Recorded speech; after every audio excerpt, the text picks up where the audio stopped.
কথাটা বুখারী রেফারেন্স দিছে, বুখারী সে যদি দেখাইতে পারে। পানি নেই, কি করতে হবে?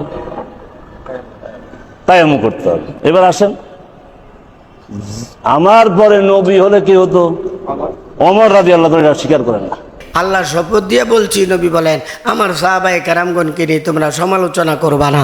সাহাবায়ে কেরামকে যারা মহব্বত করলো আমার মহব্বতের কারণে সে করলো, আর সাহাবীদেরকে যারা দোষারোপ করবে আমাকে দোষারোপ করার কারণে তারা সাহাবায়ে কেরামগণকে দোষারোপ করছে। এরপরে আসে 3 নম্বর উদাহরণ, গোসল ফরজ হলে তায়াম্মুম করতে হবে।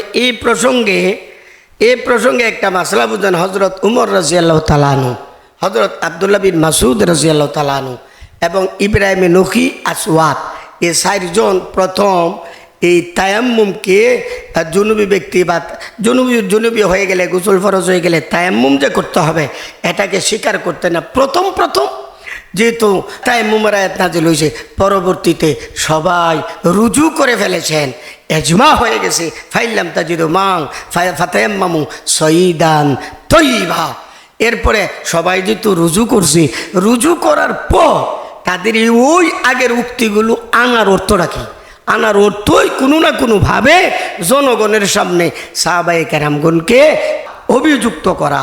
আচ্ছা, এখানে উনি বলেন আসাবতু জুনুবান, বুখারী শরীফের হাদিস, বারবার বলছে বুখারী শরীফের হাদিস।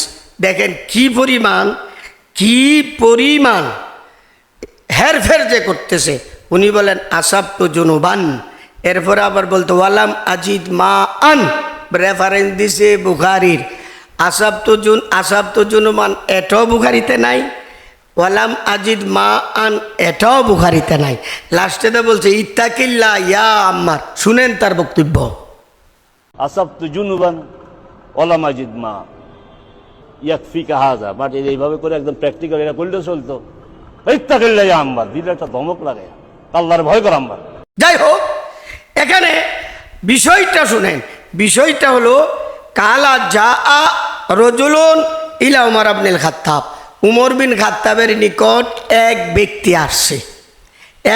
আসছে। ফাকালা, আইসা বলতেছে ইন্নি আজনাবতু ফালাম আসিবিল মা, আমার গোসল ফরজ হয়েছে, আমার কাছে পানি নাই। ফাকালা আম্মার বিন ইয়াসির রাদিয়াল্লাহু তাআলা পাশে বসা ছিলেন।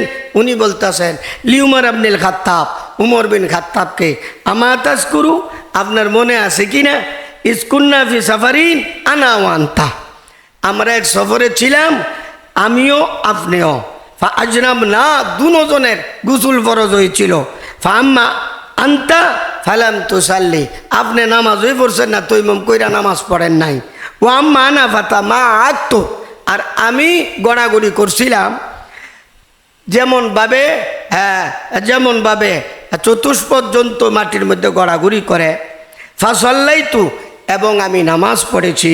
ফাজাকারতু যালিকা লিন-নবী সাল্লাল্লাহু আলাইহি সাল্লাম, অতঃপর এই ঘটনাটা নবীর কাছে আইসা বললাম।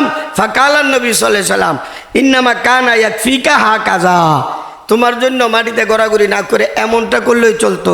ফাজারাবান নবী সাল্লাল্লাহু আলাইহি সাল্লাম বিকাফাই আলার দাও নাফাকা ফিমা সুম্মা মাসাবিমা ওয়াজাওয়া কাফাই। এ হলো হাদিস, বুখারী 48 পৃষ্ঠা 336 নম্বর হাদিস। কিন্তু ওই সিংহপুরুষ সাহেব কি বলছে, খুব লস লাগায়া কইতাছে উমর রাদিয়াল্লাহু তাআলা আনহুকে যখন এই ঘটনা বলছে, উমর দমক দিয়ে বলতেছে ইত্তাকিল্লাহ ইয়া আম্মার।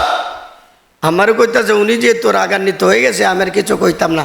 এই যে সিংহপুরুষকে বলবো, দুনিয়ার সবাইকে বলতেছে যারা আমার ভিডিও দেখতেছেন, ইত্তাকিল্লাহ ইয়া আম্মার। শুনেন তার জবান থেকে, ইত্তাকিল্লাহ ইয়া আম্মার দিলে একটা ধমক লাগে, আল্লাহর ভয় কর আম্মার। এই কথাটা বুখারীর রেফারেন্স দিছে। বুখারী সে যদি দেখাইতে পারে, আমি বলি বুখারীতে নাই, যদি দেখাইতে পারে বেশি তো আর দিতে পারতাম না। এই সিংহপুরুষ সহ আর যে শীর্ষস্থানীয় উলামায়ে কেরাম বসা সবাইরে কমপক্ষে একটা করে কফি খাওয়ার টাকা বিকাশ আমি হারাই দিয়াম।